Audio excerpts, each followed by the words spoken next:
Hey there, welcome back to Jog Your Mind. I'm your host, Coach Andrew Simmons, and today we're diving into a topic that every cross-country runner can relate to. How to let go and keep pushing when a race doesn't go as planned. Whether it's a bad start, an unexpected hill, or just feeling off. We've all had races that don't go as we envisioned. So today we'll explore strategies for mentally letting go of the disappointments in mid-race and keeping your head in the game.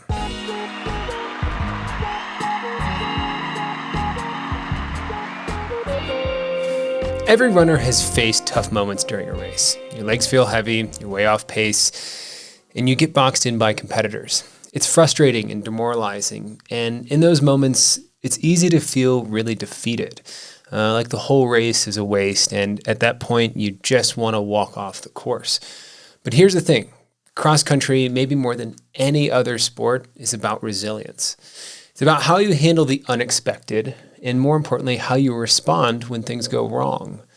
So in this episode, I wanted to dive into some things. I have been trying to build this episode over the years, whether it's in previous conversations with people like Shannon Thompson. So if that's an episode that you've missed, go back. It's great. She is one of the best in mental performance and psychology. But I wanted to put together some steps into how can we actually move through these moments? What are things that we can practice, but also just actually sit down and talk through this.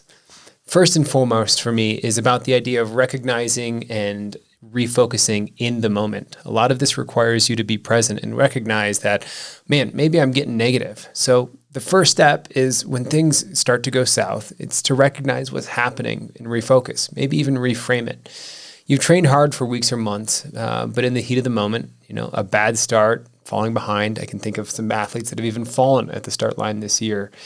It can completely throw you off. And as soon as you realize that the race isn't going quite as planned, you just got to take a deep breath. One of the things that was said to me recently by an athlete was just the idea simply of saying, carry on, taking a deep breath and moving beyond it. Because what just happened is now in the past. There's nothing you can do but try and make up for it as it goes forward.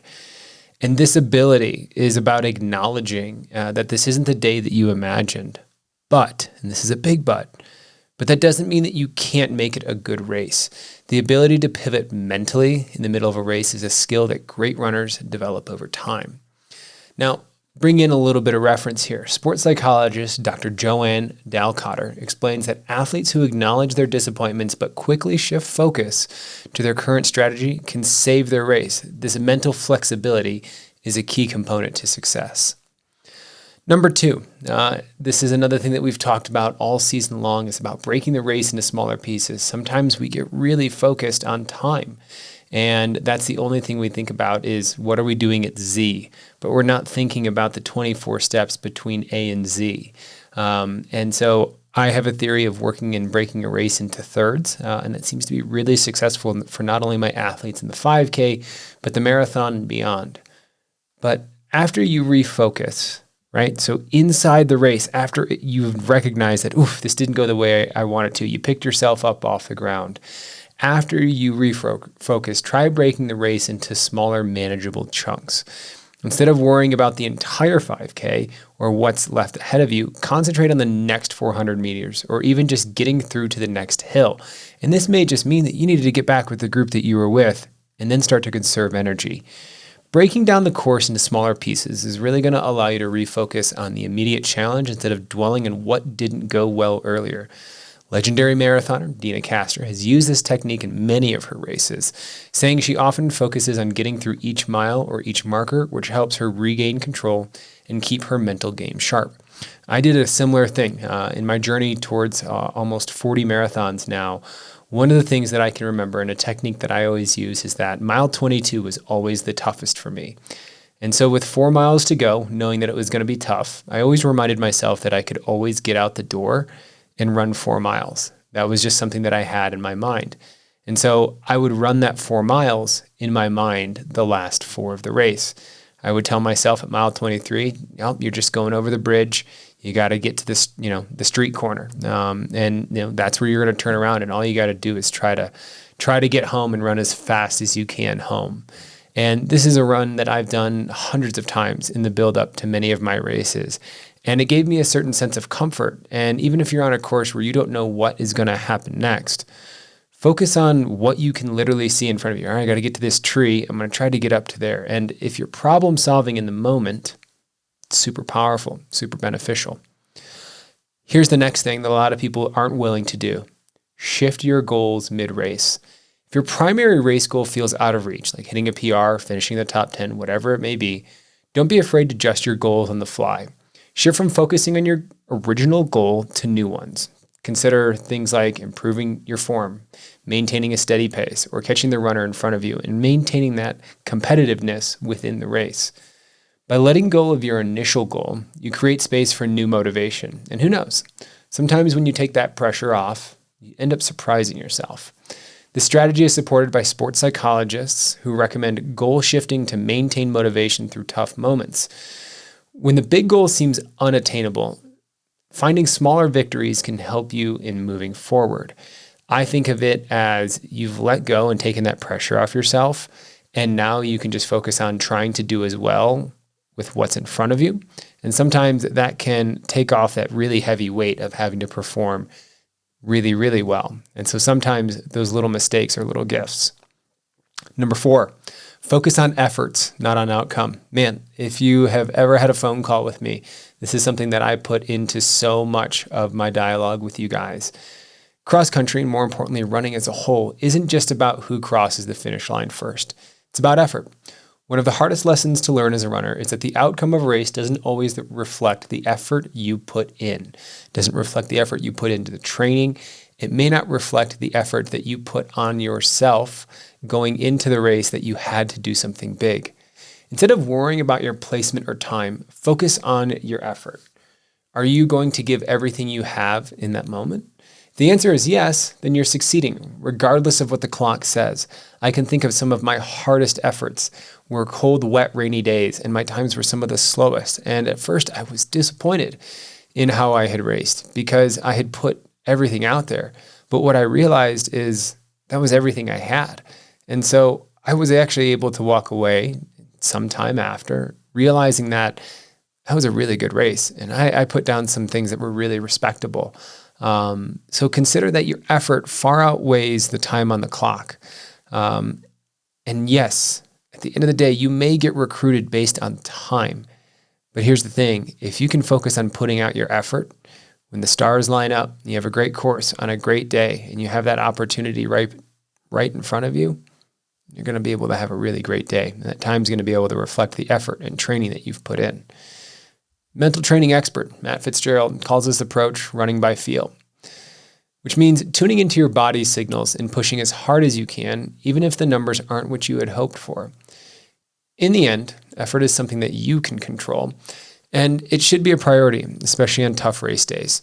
And this idea of running by feel is also something we can take into our workouts and trying to understand how a race effort should feel. If you are disconnected from how a race should feel, you may find yourself often going out far harder pace-wise through the first mile than you do through the third mile, especially on a flat course.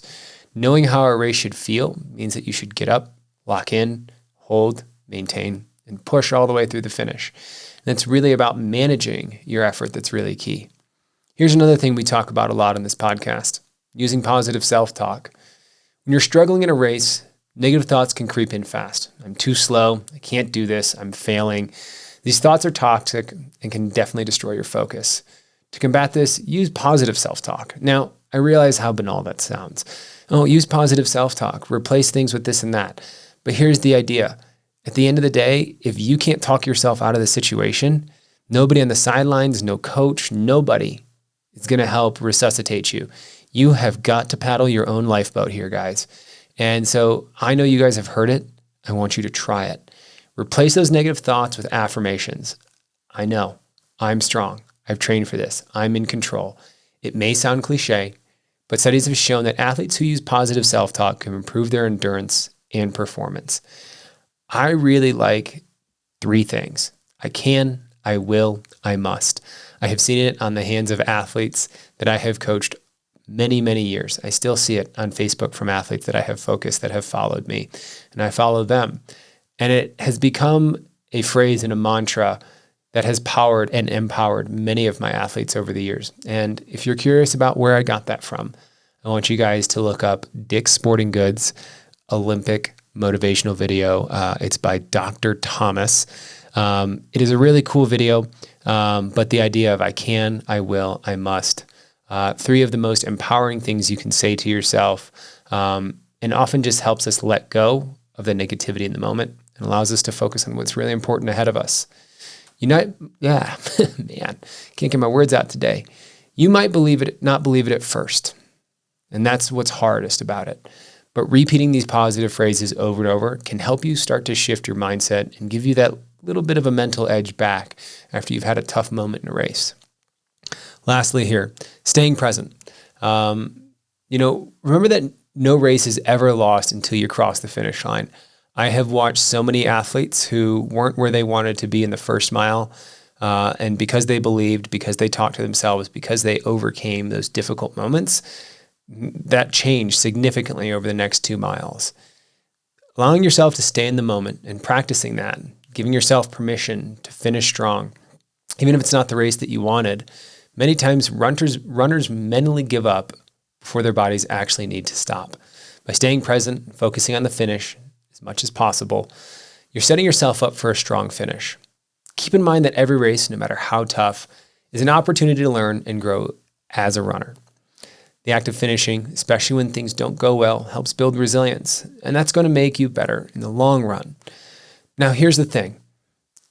6 steps really seem simple, but I want to kind of bring them all back, because when something doesn't go quite as planned, sometimes we are like, what do I do next? The first thing is recognizing in the moment and saying, man, I'm having a tough race. All right, what do we do from here? You got to break it into smaller sections, right? That might be just looking at what's directly in front of you, the next 400 meters. Shift your goals. And this doesn't always mean saying, I'm going to go for less. It means I'm going to focus on something different. And so if your goal was, man, I'm going to go out here and PR and run 17:30, I just need to lock in on my form because that's what I can control right now. So instead of looking at it as a complete shift in goals and saying, I guess I'll be happy if I run under 20 minutes, it's focus on form, stay competitive, make moves. When you are going through that next piece and you've shifted your goals, you're going to focus on that effort. And sometimes that's just the form and those little pieces of trying to hold your shoulders up a little taller, trying to make sure that you're not slouching and just really letting yourself feel bad for yourself. Use positive self-talk. If you find yourself talking bad, try to shift it. I gave you guys 3 phrases. I can, I will, I must. And at the end of the day, I want you guys to try and stay present. Being in the moment and staying present with where you are is super key and super foundational. So with that said, thank you guys for tuning into this episode. If you found these tips helpful, share them with a teammate, coach, anybody that you think might need this. Otherwise, I look forward to seeing you guys next week. See ya.